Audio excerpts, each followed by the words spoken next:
Thanks. Hello, everyone. Welcome. I guess I'm like everyone else. I wake up every morning, I look at the news, and there's some horrible things going on. There's a war, there's a pandemic, there's, climate change. Oh my gosh. So all kinds of weather events. And so there's a lot of negativity going along, but also some things are changing for the positive. And I feel like today's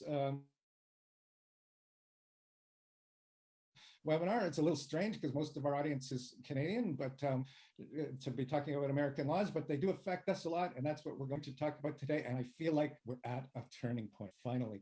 I think that the laws that have been passed are significant. Let's get to it and talk about them. We're going to talk about we're going to do a few refreshers just on for a few minutes on a couple of acts that were a little covered in other webinars before, but just for context, a little bit about the American Rescue Plan Act and the American Innovation Manufacturing Act and the Defense Production Act, which is not new, but was invoked this year. And then we're going to spend most of our time on the Infrastructure Investment and Jobs Act and the Inflation Reduction Act, which for me is the big one.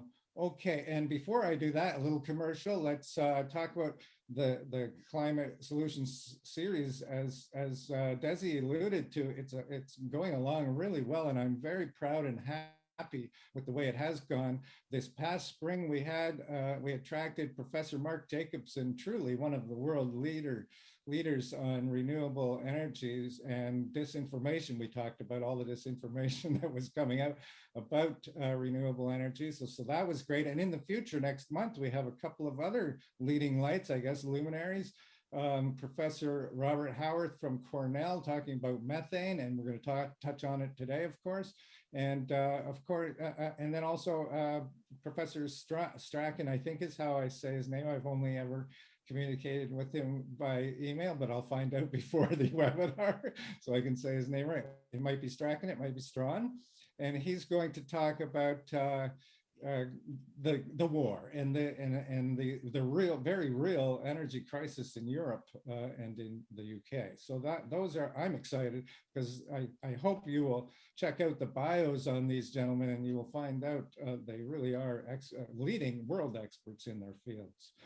Okay, who am I? I'm a columnist, I'm a speaker, I'm a consultant. I've been the host and producer of this series for quite some time. I've written, I guess, more than 250 articles on climate solutions. I have a book, The Clean Energy Age, and I'm very excited about an article coming up in the Corporate Knights magazine, which is a pretty prominent magazine, goes with some of the major dailies in New York and Toronto. So I'm excited about that. And I hope you will look at, I'm going to be writing about green buildings at scale. I hope you'll check that article out. So why does US climate policy matter to us?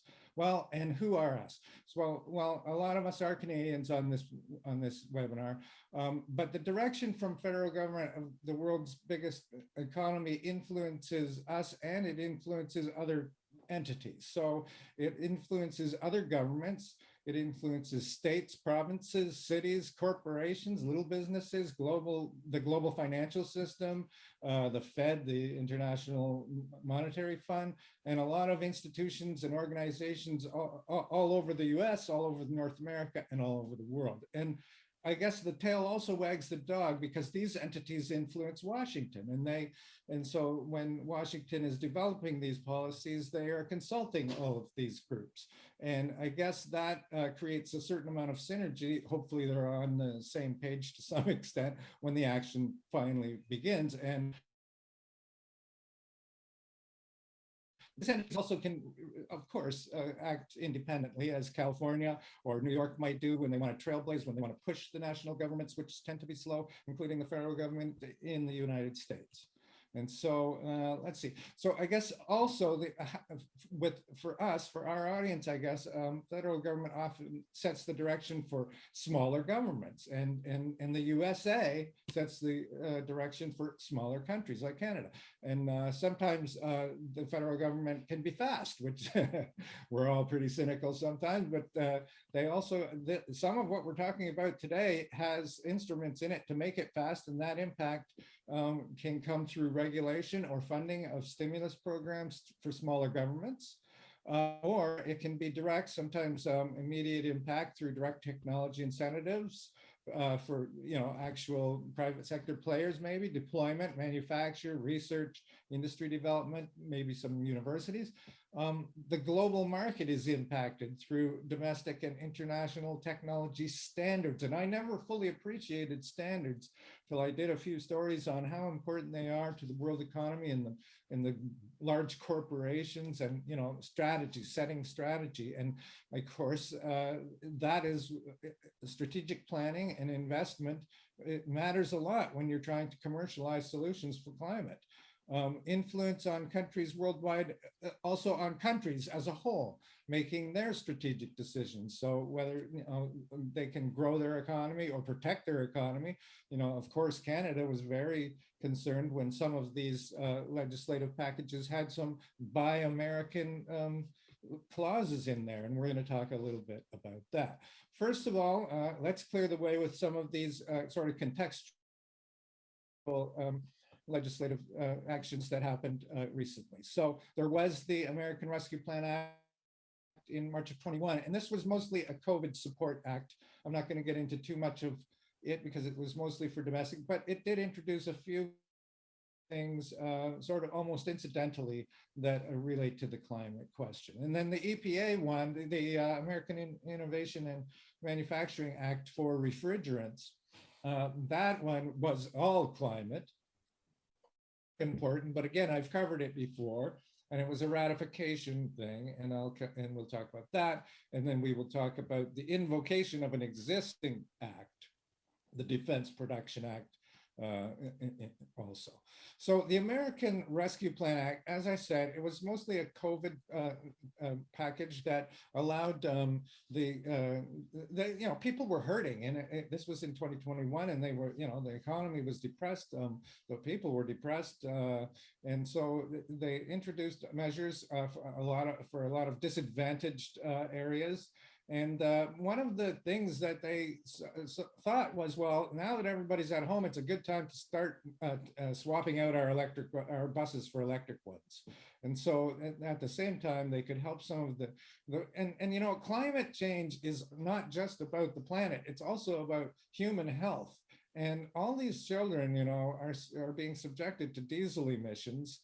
And so it was a very good decision, I think. And so what they did was they have public school districts that are 30% or more students living in poverty. In those districts, you're automatically eligible. And they were pretty good, $7 million per school with $300,000 per bus, which is how much an electric bus costs. So it was a very good incentive, although the total committed funds were still kind of up in the air, a lot of things being negotiated in the United States at that time.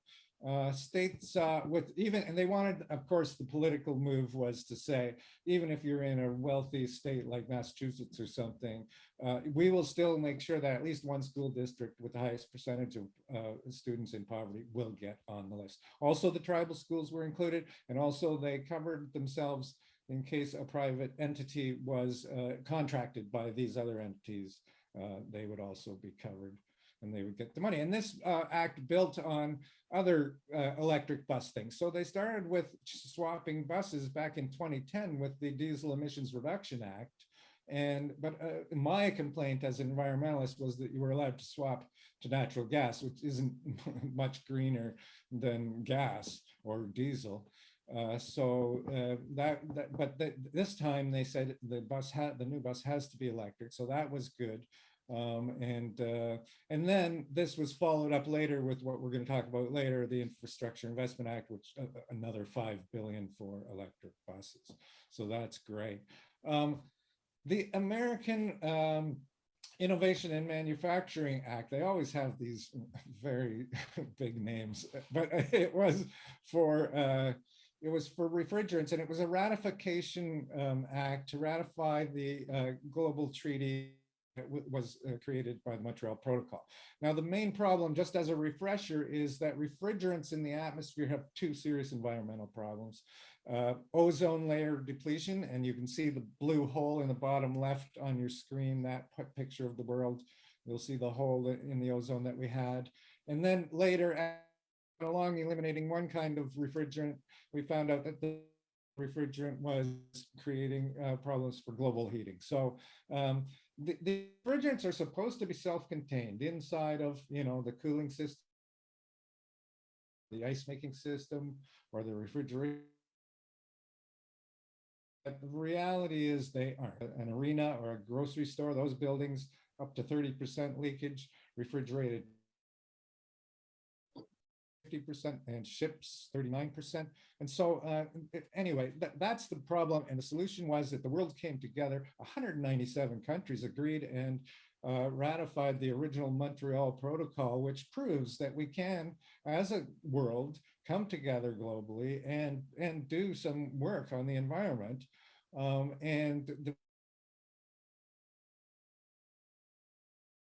Bruce, sorry to interrupt you, but you're cutting for me. Phasing down the HCFCs, but then we saw that the HFCs, I'm cutting out. Oh. Yeah, maybe can you turn off the video? I think that's gonna save some. I don't have video on. Oh, you are my video. You mean this video? Your camera, yeah. Sorry. Okay. So, yeah. There. Does that help? Maybe. Does that help? Yeah. Let us know in the chat if that's gonna be better. But it's not much. I still understand. It's just time to time. So. Okay. Yeah. So we phased out the HCFCs, and then we realized we have to phase out the HFCs and go to natural refrigerants. Well, that was going along. That was being ratified a year ago. About 111 countries. Canada in 2018 ratified it, but the USA was stalled. New administration, they didn't want to. They had meetings with the chemical companies. Chemical companies tried to dissuade them, so they were not ratified. But it got ratified. It got bipartisan support because everyone else wanted it ratified. The US equipment manufacturers wanted it ratified. They wanted a level playing field. They wanted national technology standards, and they were losing market share on the big refrigeration systems to Japanese and other Asian competitors. The other countries wanted it ratified because they already had ratified it, and they wanted greater certainty for market strategies and smooth supply chains. And the people who install them, the technicians, they didn't want to have to learn 20 things when they could learn 10 things. They wanted to know which way is the world going? And the same with the distributors in the US. They wanted not to stock 20 things, they wanted to stock 10 things. So, and also some of the state governments acted independently. They wanted it ratified so much that they weren't going to wait for the national federal people, and California and New York and some states like that created a kind of an awkward regulatory patchwork. So everybody wanted it passed, and it was passed. Now this year, and this is not completely chronological because it happened after the Infrastructure Act, but this year, President Biden invoked an existing act called the Defense Production Act, and he did it in support of clean energy in June. And I think this was mostly, to me, a political thing, because a lot of what he could or would have done with it has now been written into the subsequent laws. But in any case, at the time, he was trying to get the moderate Democrat Joe Manchin to vote in the Senate for the Inflation Reduction Act.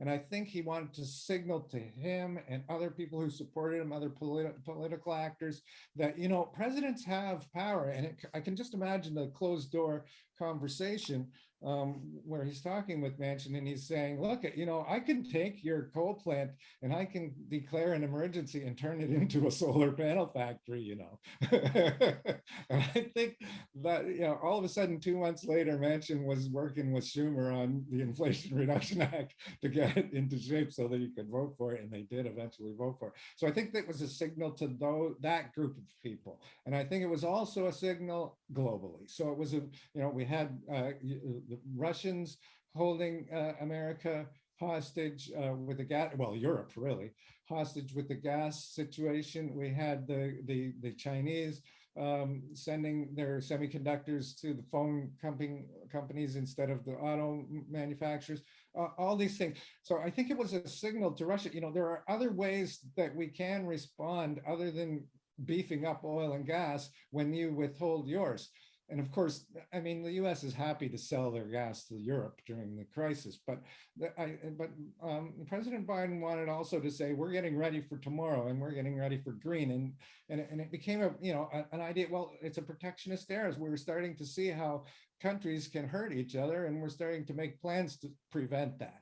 And it was also, I guess, a signal to China that the U.S. would commit more to domestic manufacturing of clean energy tech, because China has been basically kicking butt on the entire world with all the panels and all the batteries and all the electric cars. So I guess it was a signal. It was mostly, I think he was facing an actual war, and he was facing a global, quote, war, unquote, about energy transformation. And he said, we are making preparations to fight that war on both fronts. But it turned out that he didn't have to, because he got two huge acts passed. And in this one actually preceded that, what I just talked about. It happened before that, and it was a bipartisan movement of the Senate as well. It was the Infrastructure Investment and Jobs Act, Bruce. And it was the IIJA. It was passed in November 21. It was $550 billion in new spending, added to beefing up of existing programs, bringing it to a package of 1.2 trillion over 8 years. And sometimes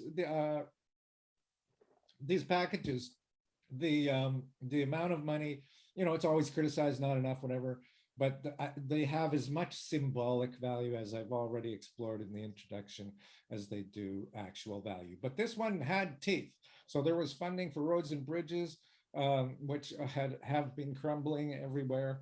And then a lot of newer stuff, electric vehicle charging network, bus fleets, modernized power grids and smart grids, advanced batteries and energy efficiency programs, and remediation, cleaning up the messes of the oil and gas companies that have been going bankrupt or may go bankrupt, and resilience, 22 terrible storms this year. I'm going to come to that a little later. What are some of the details of the IIJA? $5 billion in grants to support state expansion of electric vehicles charging, and 2.5 million. So some $5 billion goes through the state in each case, and 2.5 million directly to the station owners. Now, this is, to me, a little bit of political theater to some extent, because experts say that most of the charging is done at home, 90% is. So, but it is important to sell the electric car to the American people. You have to overcome public fear of change.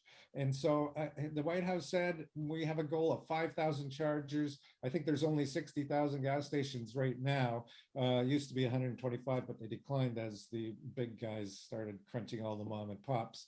But still, if there was, say, 60,000 gas stations, that would be 125,000 each station to put in some chargers and start phasing over to all electric. So that's a pretty significant signal saying, we will. But as I say, most of the charging is done at home. You wake up in the morning with a full tank, as it were, and it costs like 1/3 to charge at home than it does when you're out on the road. So you would only charge out on the road. Eventually, you will only charge out on the road when you have a long trip, right? Well, just to add that this is mostly for people that living in the houses. We still struggle to find how they, for people in multi-units Yes. buildings, how they will charge. Yes. Yeah, so I guess there is some importance of having availability of chargers. Correct. Outside. Excellent. Yes.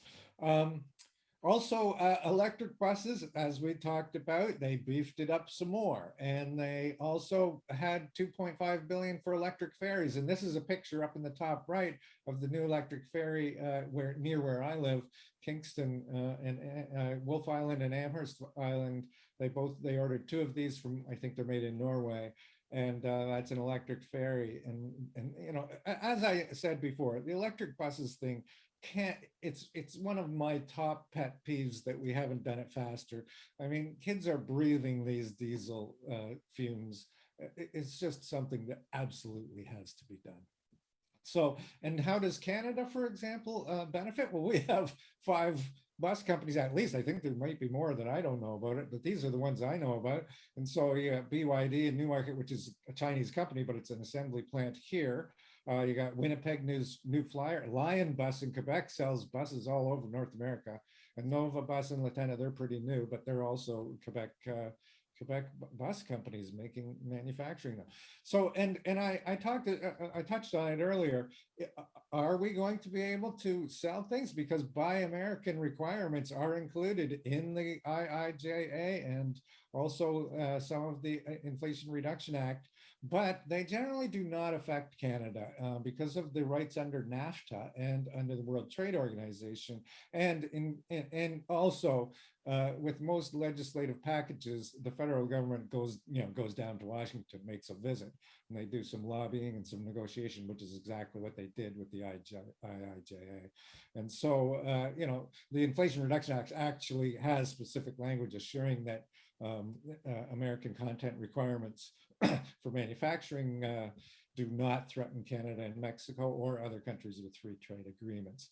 Europe and Asia, well, they started announcing European car companies were building plants. The one in the UK, Arrival, makes electric buses and electric trucks, and they have a plant in the UK and one in North Carolina, and they were both pretty new. And they said, well, we're switching our focus and emphasizing North Carolina a little more. So it's already happening. So, okay, batteries and electricity storage as well. Okay, so $3 billion for battery materials processing, $3 billion for battery manufacturing and recycling. They set up a Department of Energy program to study the potential for second life uses of batteries. That's kind of theatrical too, because batteries car batteries anyway are too expensive to not recycle, and the corporations don't need much research. They're already recycling them. Redwood Materials in California is recycling them, and Honda, I think it's Honda, it takes old Leaf batteries and sells them to power plants because the charge requirements are a little different. And so, it's kind of a bit theatrical, but the minerals thing is important. So 140 million for demonstration project about rare earth minerals. It's kind of a smokescreen to say we may go up and buy a bunch of minerals from Canada, and you can see the map of where they may come from. And for those of you who are sitting there saying, oh yeah, we're selling our minerals again, but we're not manufacturing anything. Well, that's not exactly, we're starting to learn to do it. And for instance, we're I guess Jerry Diaz and the federal government really negotiated hard, and Ford eventually, the provincial government too, negotiated, and we got electric car manufacturing happening at Ford in Oakville, General Motors in Ingersoll, the Windsor plant, Stellantis, that was touch and go. There was a weird delay there, but they finally cleared it. Honda in Alliston, and a battery plant near Kingston, Ontario. So we are learning to not just sell our minerals, but to negotiate. I guess Tesla is also talking about having a plant for either batteries or making cars, or both, in Quebec or Ontario. Let's see, smart grid and grid. There's money for that too. Excuse me. So 65 billion investment. It includes the largest investment in clean energy transmission and grid in American history. So there's 10 billion to increase borrowing for the Northwest, which has particular grid problems, and 2.5 billion to allow the Department of Energy to actually become an anchor tenant for maybe a small community that needs to build its own upgraded infrastructure, but it needs some financial justification to do it. It's kind of on the fence. Can we do it? Can we not? So the Department of Energy will buy some of that energy because they have buildings everywhere in America, so they become an anchor tenant. Smart grid, 3 billion to the Department of Energy for smart grid investment program, and 5 billion in grants for grid outages. caused by extreme weather, and I guess $1 billion in funding for rural and remote areas, all the grid stuff. And so again, it benefits Canada. We have the big brains here. We have, we are experts in transportation and communications, power infrastructure, historically, and more recently in the newer stuff. So we, software development, all kinds of storage alternatives, compressed air, flywheels, cybersecurity, power load management software, which we sell all over the world, smart grid software, and so on. So the benefits to Canada with the smart grid initiatives. Resilience. Well, I touched on this earlier. 22 extreme weather climate disasters in the US. I'm not sure what the North American number is, but 1 billion each minimum, a total of 100 billion according to the White House this year alone in 2022. I was in Mayfield. I took that picture in the bottom left. Everything flew everywhere and hit everything. Cars hit buildings, trees hit cars, everything. Paradise, California, I was there, took that picture too. That was wildfire, took out the city or town, I guess. In Fort Myers, Florida, my upcoming story that I alluded to in Corporate Nights talks about it, not the Fort Myers situation, but a place nearby that survived beautifully because it was designed to withstand storms. And Lytton, BC, was under the heat dome. You knew in the early part of this year, and it just was erased by a huge explosion and wildfire. So they are also setting aside money for drinking water in America after talking about it for too long. Flint, Michigan, and all the rest, they soon found out it was thousands of places that had lead pipes. And I guess the lead pipes that the cities have been starting to do have been coming up to the property line, not much money for the property owner to go from the property line into the house. So I guess that's what this is going to help to do. Urban transit, so 39 billion to modernize transit. And also, they have a huge backlog. They have to, they got 24,000 buses, 5,000 rail cars that are, they have to be repaired or replaced. And so taken together with some reauthorizations, it's an $89 billion package. And separate and above that, another 66 billion for trains between cities. So regional, and it's called Amtrak in the States, and the maintenance backlog is huge. And that 66 billion is pretty much to wipe out that backlog of maintenance. They're going to expand broadband, so 65 billion for that. And it's just like, it's so hard. You can write numerous articles on how important it is the information age has been for the sharing of information. And, with 8 billion people on the planet, it seems like it's getting crowded, but more than ever, we need to figure out together by sharing information, and broadband really is the place for that. And apart from the social media information or disinformation, but I guess buy some Tesla satellites or whatever and do the remote areas as well. So they're going to expand broadband. So, okay, I've just gone through the Inflation Infrastructure Act. Sorry, I just mixed up my names. The Infrastructure and Jobs Act, which was, I would say it would be the supply side of the climate problem. So all the manufacturing and so on.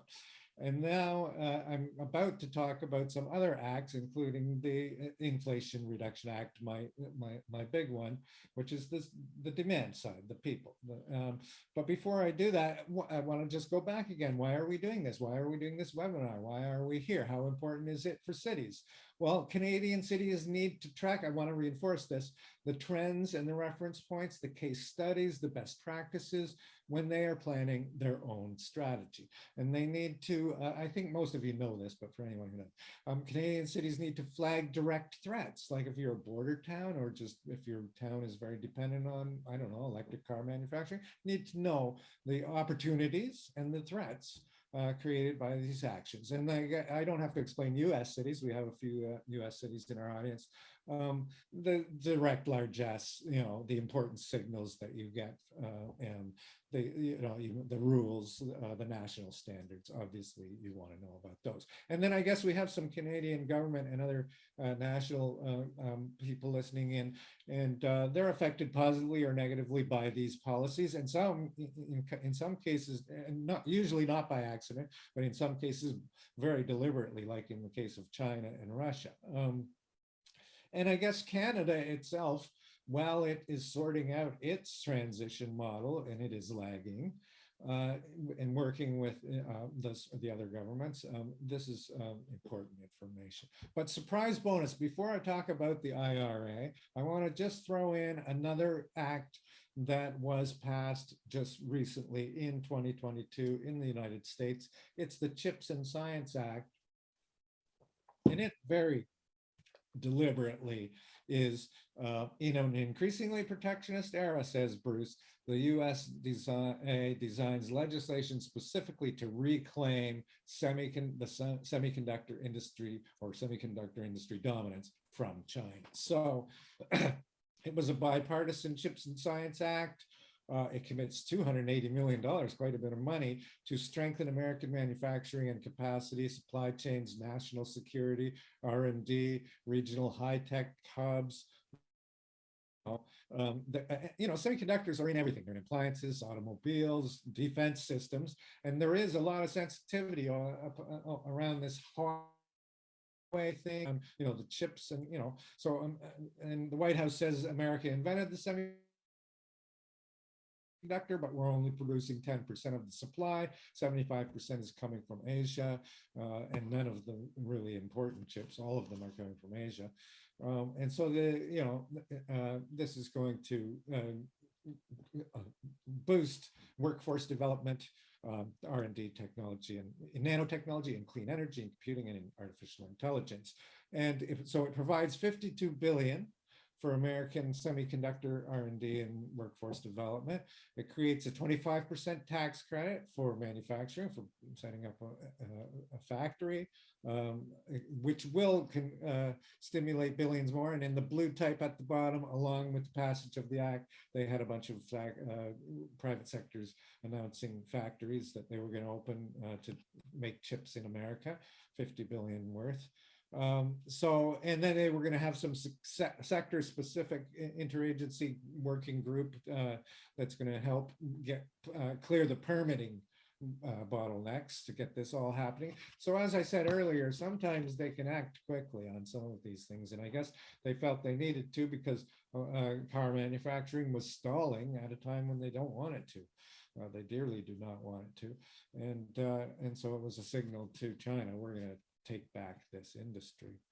And I guess a lot of this is highfalutin language about what the White House wanted to do. But in the bottom right, they also set aside $1.5 billion for wireless technology. So the whole, the security aspect of this is important. The Huawei thing, they want to make sure that they I guess some other countries reacted differently, but this is the way the US is reacting. Okay, let's get to my favorite act, the Inflation Reduction Act. And a very wise man named B.F. Nagy, that's me, recently wrote, the Inflation Reduction Act may not be perfect, but there has not been a more important piece of climate legislation passed in the history of this planet. So you may think I'm being pretty dramatic, but it is very important. And as I said earlier, not only because of its substance, which is good, but also because of its symbolic value. So the Inflation Reduction Act, it effectively ends the global debate. It ends the global debate on whether the world will proceed with the transition from fossil fuels to clean energy. And that's because it is the US is the world's dominant power, and really the last power to say, yes, we're going all in. So they are now joining other leading powers to battle and win against an existential threat to our planet, climate change. And it catalyzes, and I'm talking economics now, the most significant disruption in history to the global economy. I mean, you're disrupting construction, transportation, energy. You're disrupting all the major sectors in the economy. And the Inflation Reduction Act is a call to action, and America loves calls to action. They drive 55 miles an hour if they have to, all at once. It's for citizens, for businesses, governments in America, and even governments beyond their borders. And you know, although the details are being criticized, of course, because it's America, it has a broad scope, and we're going to get into the details. So it's an unequivocal message to the world. And historically, when America has responded with one determined effort to a challenge, it has been victorious. And when the world powers have all come together, often led by America, they have also succeeded. And so as I said at the beginning, this is a turning point for me. We are finally, I hope, going to turn the corner. And although the emissions are still horrible. But anyway, it's an aggressive set of demand side interventions. So it's about the people. So homeowners, they get cash rebates and tax credits for increasing efficiency and decarbonizing their homes. They get tax credits for installing solar and batteries. Clean energy loan guarantees are now being underwritten to get the banks moving on financing clean initiatives. Increased efficient home credits for housing developers. Those have been beefed up. Tax credits for new electric vehicles, used vehicles, home chargers, funding for the building code, which that job is half done already, but this is to do the other half, I guess, write those codes at every level in the national, you know, everywhere. Grants for tribal communities, funding for, excuse me, funding for disadvantaged communities to reduce greenhouse gas emissions and mitigate risks from extreme heat. Tax credits for energy use reductions in business buildings. Grants and loans for retrofitting affordable housing. And to improve energy and water efficiency in those buildings. Domestic manufacturing of heat pumps and processing of critical minerals gets money. And tax credits to accelerate manufacturing of solar panels, wind turbines, batteries, and an aggressive new fee for methane emissions. I'm going to talk about that. So I'm just checking my time here. So let's look at some of the details. Homeowners, they get up to $8,000 for a heat pump for space heating and cooling, $1,700 for a heat pump water heater, $840 for an induction cooktop, $840 for an electric clothes dryer, $4,000 to upgrade your panel because you're going to need $2,500 more for upgraded electrical wiring for your car charger, and that's in a different section, the charger itself, but here you're getting ready for it, and $1,600 for insulation and, you know, the building envelope, ventilation and ceiling. Okay. Higher income homeowners. Okay, so if you, I better go back. So this one, back on this screen, this group of homes is for lower income households. Then on the right, it says moderate income households get 50% of these costs. And there's a definition of what a moderate household, I think it's 200,000, I think it's on here. Yeah, 200,000. Oh no, up to between 100 and 200, I think. And then the most wealthy, like the people who own houses in the picture, they also get some money, not as much. They get a 30% tax credit, still significant, for up to $2,000 for heat pumps or heat pump water heaters, and a little bit more restrictive for induction stoves and windows and doors and breaker boxes. And you know, it's $600 per measure, up to $1,200 per household, but it's still money. And so it's a broad-based signal. You also get money if you put solar panels on your roof and batteries in your garage. Batteries aren't needed everywhere, but where they are needed, they're fantastic. So those who install residential 3 kilowatts or more get a 30% tax credit, no cap. And the installations are good for this program is good for 10 years, 22 to 32. So pretty impressive. Disadvantaged communities are also getting the funding of $3 billion to enable them to reduce emissions, mitigate the risks from extreme heat, reduce indoor air pollution, a big one in multifamily. 1 billion in grants and loans for retrofit projects that advance affordable housing. So not all of it, you know, sometimes it's regular multifamily and sometimes it's affordable. Tribal electrification, 145 million to transition to zero emission technologies. And then, as I said, there are incentives, 7,500 for a new electric vehicle. There's some restrictions on that. You got to look at it. 4,000 for used electric vehicles, which is going to be more relevant now. It's starting to become more relevant. The first wave were bought by the early adopters. They're going to be sold. Those people always have to have the latest. So we can buy the used, and I put myself in that category. $1,200 for home chargers. So there you have on the one program all the wiring and breaker box, and on this program you get the $1,200 charger at home. So as I said, there's restrictions. So 55K, if the car costs more than that, that's too much of a luxury. You don't get this credit. If it's an SUV at 80K, you don't get this credit. But if you make too much money, 150,000 or 300,000 in the household income, then you don't get this credit. But and now, if you do get the credit, and if you are very responsible and you don't owe much tax, you can still get the full credit by a little kind of switch program where you pass it over to your dealership. They sell you the car and they kind of pass the credit back to you under the counter, as it were. Okay, commercial buildings are getting money. Well, they already were, but it's been beefed up to between $2.50 and $5 per square foot for anyone achieving a 25 to 50% reduction in energy use. So that's really good. That's gonna make the decision for a lot of people. Developers of residential, which are considered in the commercial category, they get 5,000 now to build homes that qualify for zero energy home standards, and they can use money also for deep retrofits.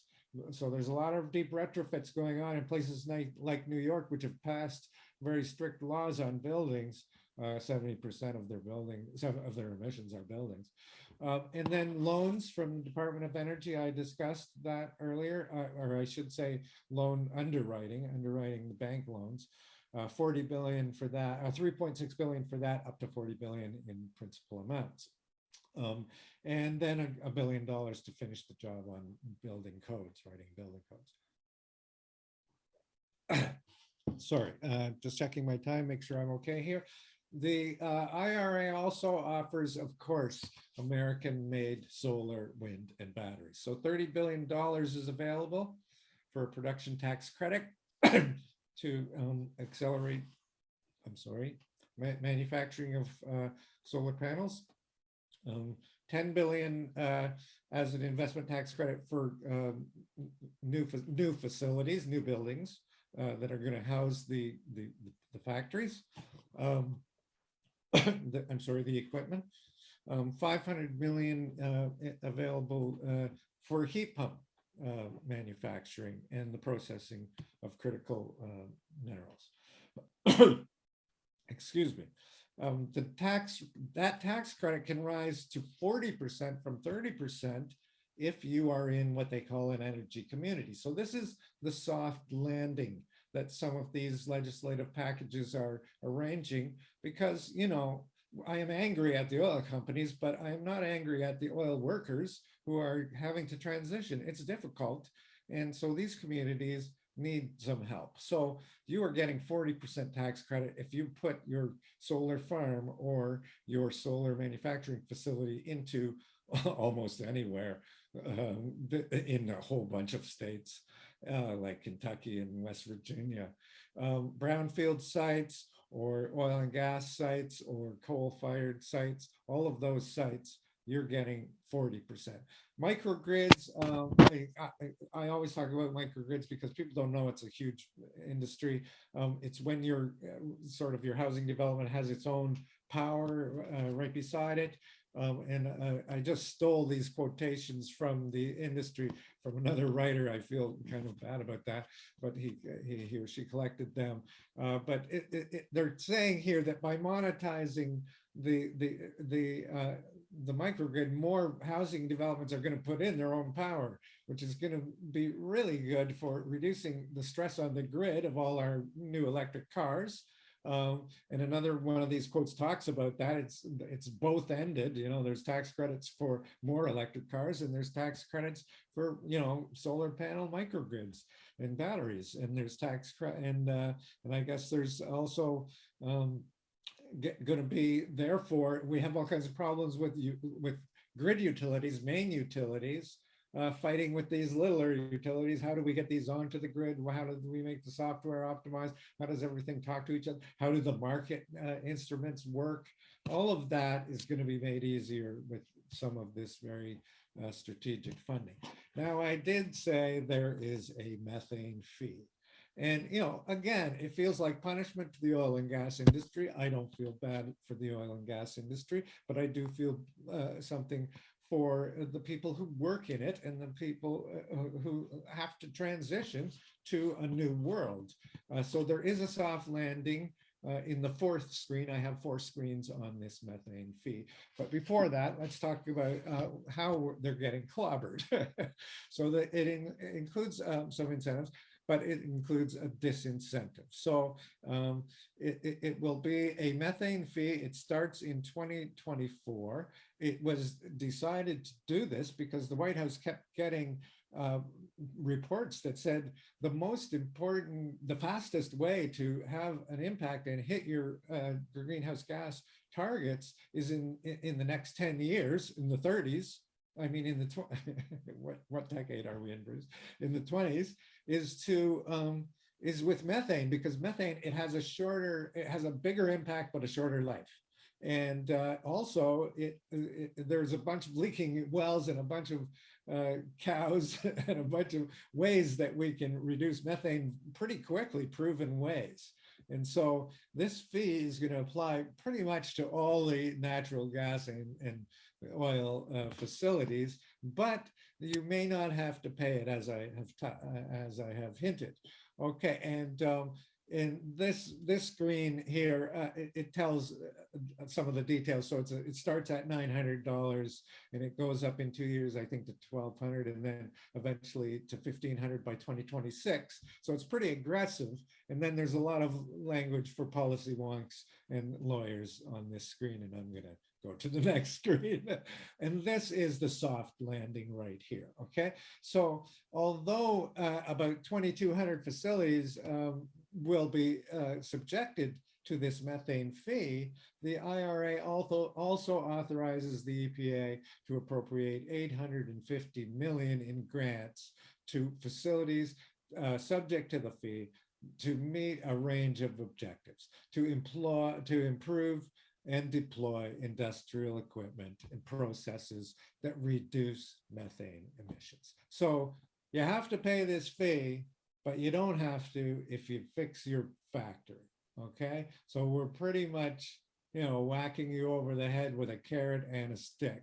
And by the way, the fees are going to come to you from your state government. And if your state government doesn't play ball, which many states in the United States are famous for doing, well, then we're going to hit you with the fee anyway. That's in the bottom left corner. That paragraph says if the implementation plan is not in effect by 2024, well, then the applicable, then this source category facilities themselves will have to pay the fee.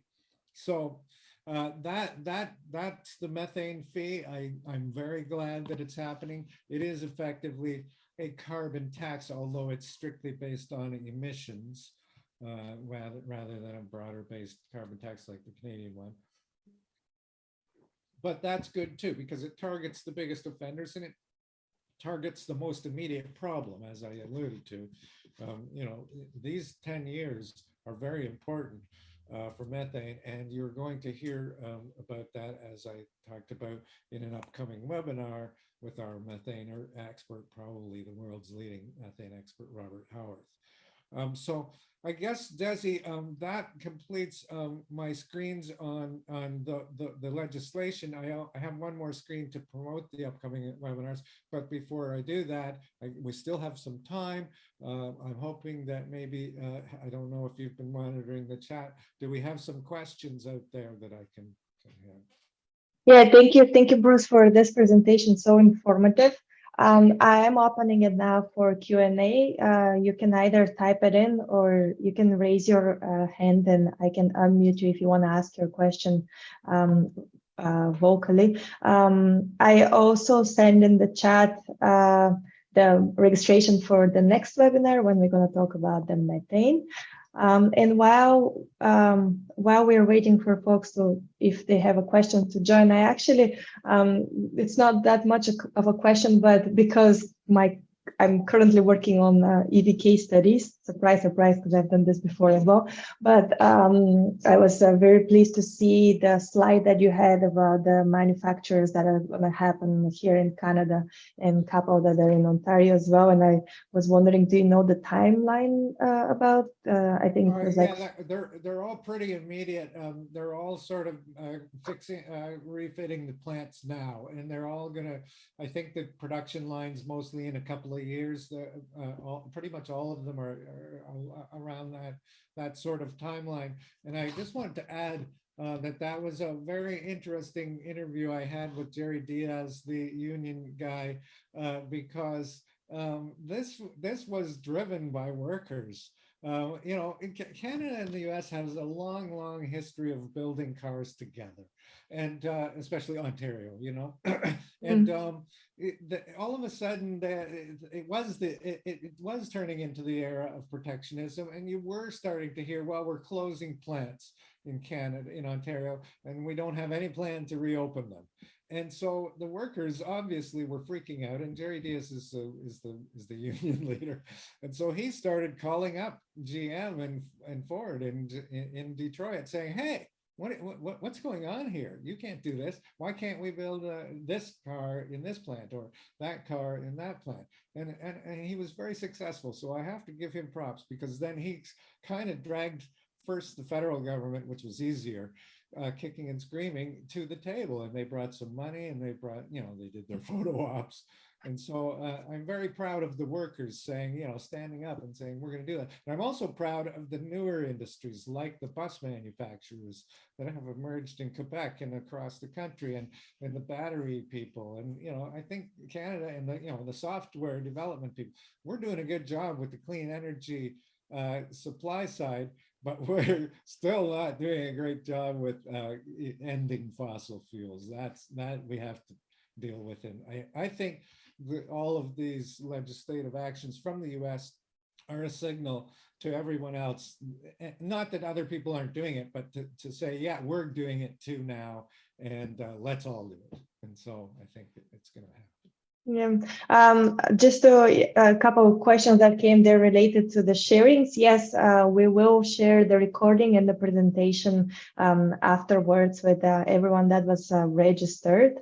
So that covers the Q&A here. Yeah, I just to echo your thoughts, Bruce. I also would like to see a little bit more funding. Like there were on so many slides, we saw this like money that they're put into fighting climate change. I would like to see this from the Canadian side as well. Yes. I do have a comment on that. I should actually do a webinar on what Canada does have, because I did it, I think, a year or two ago. And, you know, it feels sometimes like these things get announced, there's a photo op, the money maybe does or does not get allocated. Maybe we need some context on what is available, because there are some incentives in Canada, but you're right, they're not enough. There's not enough of everything. And we need more of everything, but we also need to remember what we have, and we need to take advantage of them, leverage those things. True. I agree with that. As I mentioned, because I'm now talking with fleet folks, and there is currently a waiting list that it's like for 2 years if you want to get a EV pickup. So that's affecting the whole like strategy that they have for replacement. I'm happy to see that the manufacturing is here. So there are a couple questions that came in. What are the early indications that China or India are likely to follow the North American example? I assume, yeah. Okay, so China and India, well, China specifically is actually leading, and America's playing catch up, but, and the number might not sound impressive. They say they'll be 60% carbon neutral, the entire economy by 2050. Now, that doesn't sound like much, but it's a huge economy. It's 12, what is it? It's $15 trillion economy. And it's newer to coal and gas. So it's sort of at peak coal and peak gas now. So, you know, it will actually be, and as I said, they're way ahead in clean energy. It's just that they're also way ahead in dirty energy. So that's what, are they reacting to what America has done recently in the last 2 years? I can't say with any certainty, but you can bet they are. How could they not? So it's almost an assault on them. And I think there has been some unhappiness about the way the Chinese government acts as a market economy player, but also an authoritarian government that, you know, leverages its companies to, you know, either spy on somebody or do what, or they get a lot of extra largesse from the state and so on. India, Modi has said 70%, 2070, they're going to be carbon neutral by 2070. Well, that's, to me, is a ridiculous number. Of course, I think it will be accelerated as soon as they start going into renewables. And I shouldn't say as soon as they start, because they have started. They are well into renewables conversions. And they are, of course, finding out that it's easier than they thought. And actually, Modi, there are things obviously I don't like about the man, but he's a pragmatist, he's a businessman, and he has been mobilizing things and accelerating things very quickly. And the most recent thing that they said was, we're not doing any hydrogen or nuclear, we're not doing any carbon capture or nuclear or gas. Our future plan is just hydrogen and renewables. And I think what they're going to find out is that hydrogen isn't that big a piece. Actually, there is a little bit touches the next question that we have here, which is first of all, is it can you provide, I don't know if the presentation itself has the links to key IRA documents. That would also be great if we can get the links. What it has is on, let's see if I can. And also, there's so much related to the IRA that it's hard to navigate. For example, the emissions tires for hydrogen incentives. Are they hydrogen incentives? I missed that. Yes, I'll show you. It's actually the IIJA. So I'll show you. And I'll just say for those who need to leave, because it is 3 o'clock, thank you very much for joining us. We'll just have five more minutes to finish the discussion for those who want to stay in. But thank you for joining us. We will be sharing the recordings and the presentations. And please join us again on November 8th, where we're going to discuss more about the methane